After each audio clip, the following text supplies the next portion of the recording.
Denial. Denial is the refusal to accept reality or facts because they're too painful to handle.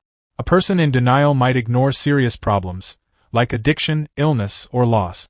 For example, a smoker who develops a cough but insists it's just a cold is using denial to avoid anxiety about their health.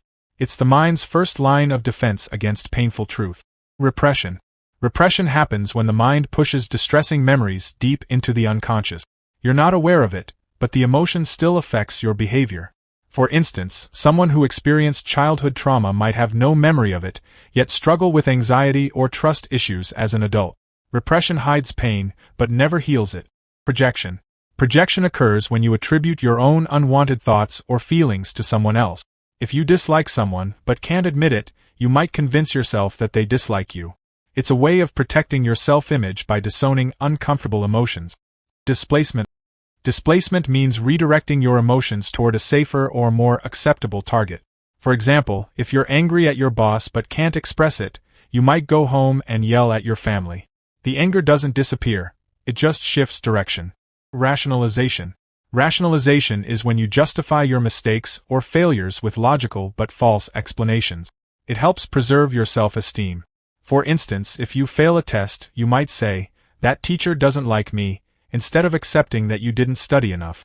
Reaction formation. This mechanism flips your true feelings into their opposite. If someone feels guilty about anger or desire, they may act overly kind, polite, or moral to hide it. For example, someone who secretly dislikes their coworker might act excessively friendly toward them. Regression. Regression occurs when a person reverts to childlike behavior during stress. An adult might start sulking, slamming doors, or seeking comfort like a child when overwhelmed. It's the mind's way of retreating to a time when life felt safer and simpler. Sublimation. Sublimation is one of the healthiest defense mechanisms. It channels negative impulses into positive actions. For example, someone with aggressive tendencies might become a soldier, athlete, or surgeon.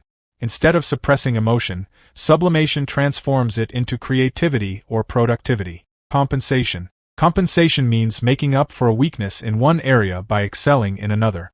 Someone who feels socially awkward might work hard to achieve academic success. It helps protect self-worth by redirecting energy into something constructive. Intellectualization. This involves removing emotion from a painful situation by focusing on logic or fact. For instance, a person diagnosed with a serious illness may focus entirely on treatment details rather than their fear. It's a shield against emotional overload. Identification. Identification happens when someone adopts the traits or behavior of another person to feel stronger or more secure. A bullied child might start imitating their bully to feel powerful. It's a way of borrowing someone else's confidence to protect your own ego. Undoing. Undoing is when a person tries to cancel out an unacceptable thought or action by doing something nice. For example, after being rude, someone might overcompensate with gifts or apologies. It's a psychological attempt to erase guilt without addressing the cause. Suppression. Unlike repression, suppression is a conscious choice to avoid thinking about something. You know it's there, you just choose to set it aside temporarily. It's like putting painful emotions on pause to focus on what's necessary in the moment. Humor. Humor is another mature defense mechanism. It helps us face difficult truths with lightness. Joking about stressful or painful events can make them easier to process, though it can also hide deeper pain if overused. Fantasy. Fantasy allows people to escape reality by retreating into imagination. When life feels harsh or limiting, daydreaming offers comfort and control, but relying too much on it can lead to detachment from real life.